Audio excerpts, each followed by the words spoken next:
Have you ever gone out for a walk, thinking it would be refreshing and good for your health, only to come back feeling more tired, stiff, or even a little sore in your knees or lower back?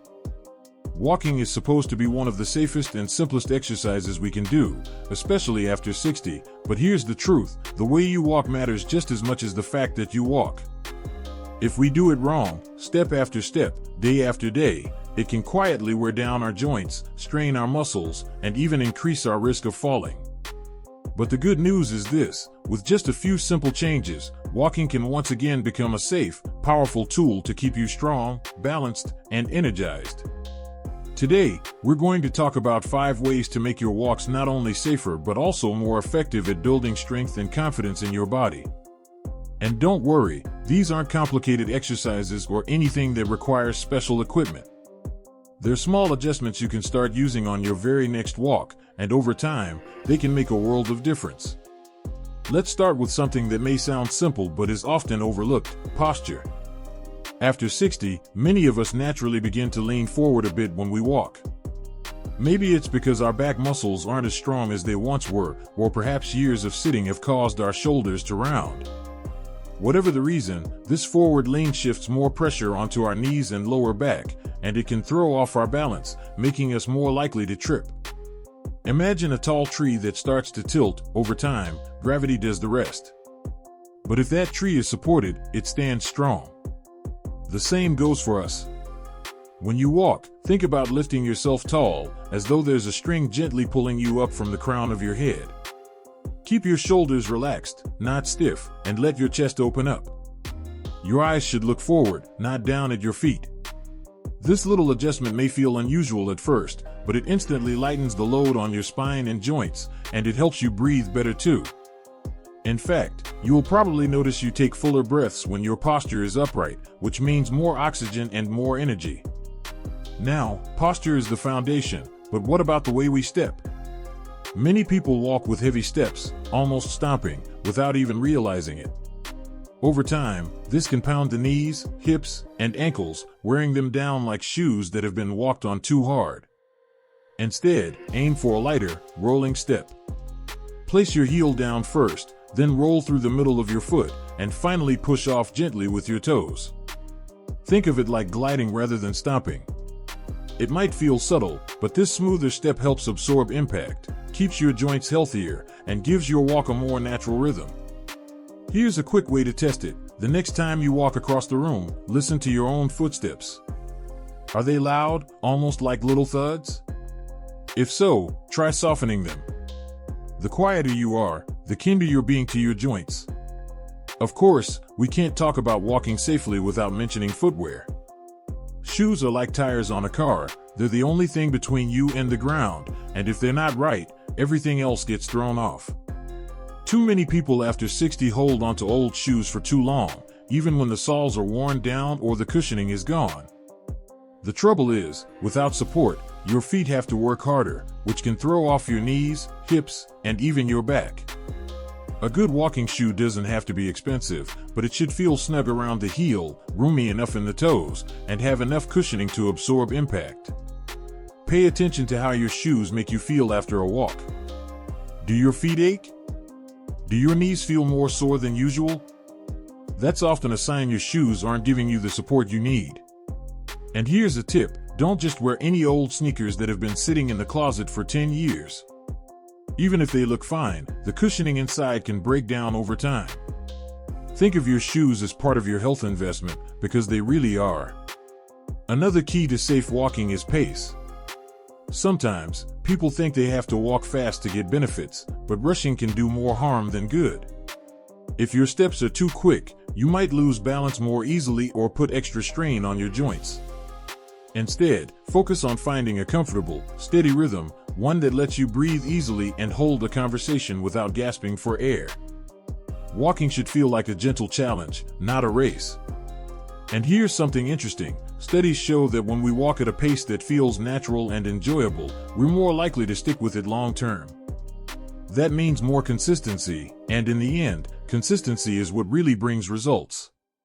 So instead of pushing yourself to move faster, think about moving smarter. Over time, your strength and stamina will naturally improve, and your pace might pick up without you even trying. Finally, let's talk about awareness. It's easy to zone out while walking, especially if you're on a familiar path. But being mindful of where and how you walk can prevent some of the most common injuries. Uneven sidewalks, loose gravel, or wet leaves can turn into hazards if we're not paying attention. Keep your eyes forward, not glued to your phone or the ground, and scan the path ahead.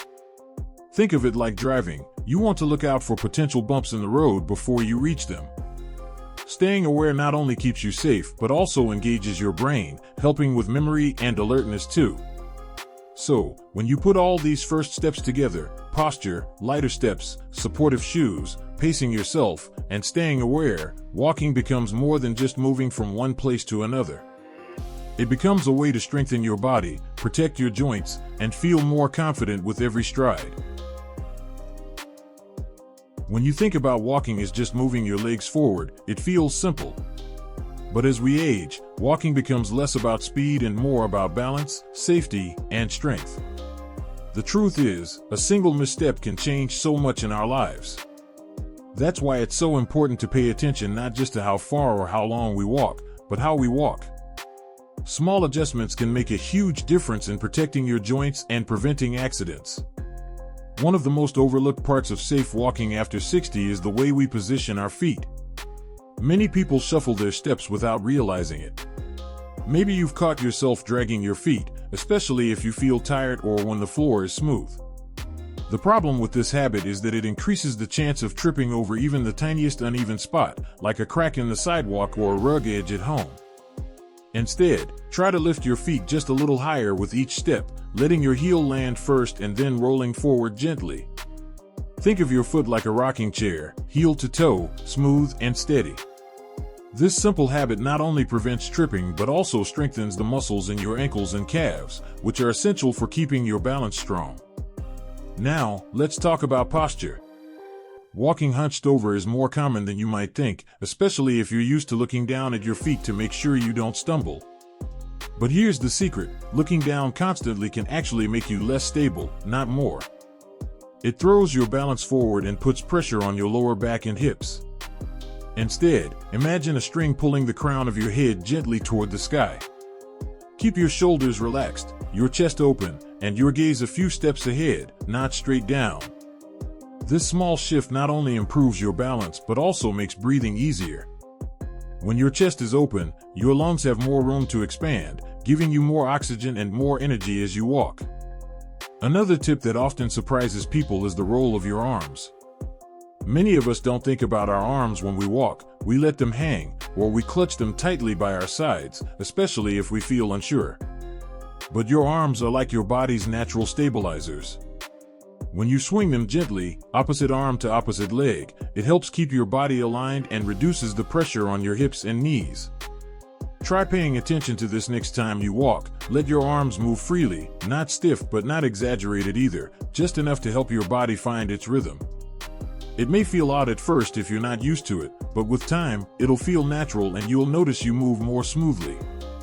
And of course, we can't forget about pace. There's this idea floating around that walking faster is always better, that it means you're healthier or stronger. But that's not always true after 60. Pushing too fast can strain your joints and even throw off your balance. On the other hand, walking too slowly without engaging your muscles can make your steps less stable. What you want is a pace that feels steady, like you're in control of every step. Not rushed, not sluggish, just balanced. Listen to your body. If you're breathing too hard or struggling to keep up a conversation while walking, slow down. If you feel like your muscles aren't working at all, gently pick up the pace. Think of it as finding the sweet spot where you're both safe and strong. And here's something you might not expect. Walking on different surfaces can be a powerful way to build strength and awareness. If you only ever walk on perfectly smooth floors or paved sidewalks, your muscles don't get challenged in the same way. When it's safe, try adding variety, maybe a short stroll on grass, gravel, or a park path. These surfaces encourage your ankles and legs to adjust, keeping them more flexible and resilient. Of course, safety comes first, so if you do this, make sure you have sturdy shoes and a safe environment. What all these little adjustments have in common is that they don't just make walking safer, they make walking a form of exercise for your whole body. Every step becomes an opportunity to strengthen your muscles, improve your balance, and even boost your confidence. Because when you walk with good form, you're not just protecting yourself from falls, you're moving with purpose, and that sense of control can change the way you feel about yourself. One of the most practical but overlooked aspects of walking safely after 60 is the kind of shoes you wear. Think of your shoes as your foundation. If the base isn't steady, the whole structure above it wobbles. Soft slippers or worn-out sneakers may feel comfortable at home, but they don't give your feet the support they need. A good walking shoe should have a firm sole, a slight grip to prevent slipping, and enough cushioning to protect your joints. And here's an extra tip: try to avoid shoes that are too loose. A shoe that slips off your heel or doesn't fit properly makes it harder to walk with confidence. Instead, look for a snug but comfortable fit, so every step feels secure. Another area many people don't think about is where they walk. The environment plays a huge role in safety. For example, walking in crowded markets or on narrow sidewalks can increase your risk of stumbling, not because of your body, but because of distractions and obstacles. Whenever possible, choose safe, open spaces, parks, walking tracks, or even wide hallways indoors if the weather isn't great. If you're at home, take a moment to audit your space, remove loose rugs, clear clutter from walkways, and make sure areas are well lit. These little adjustments make your daily steps much safer without you even realizing it.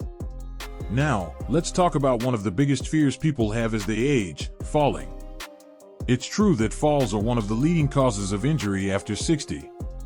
But here's the encouraging part: most falls are preventable. Walking with awareness is the key. Try practicing what's called mindful walking.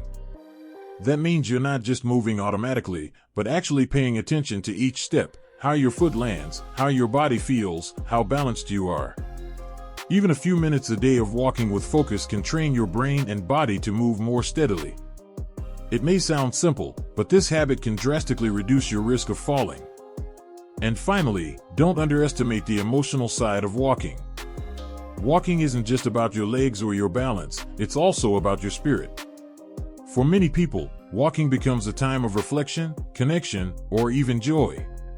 Whether you're strolling through a garden, walking with a friend, or simply enjoying the fresh air outside your home, each step can be a reminder that you're still active, still strong, and still in control of your life. That sense of independence is powerful.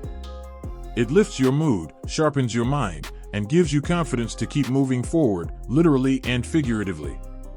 So let's bring it all together. Walking after 60 isn't just about covering distance. It's about how you walk. Lift your feet, straighten your posture, let your arms swing naturally, find a steady pace, wear the right shoes, and choose safe paths. These are small shifts, but when practiced consistently, they turn walking into one of the most valuable tools for health and independence. Remember, it's never too late to improve the way you move. Every step you take with awareness is an investment in your safety, your strength, and your freedom. So next time you put on your shoes, don't just think about where you're going. Think about how you're going. Because walking the right way doesn't just protect you,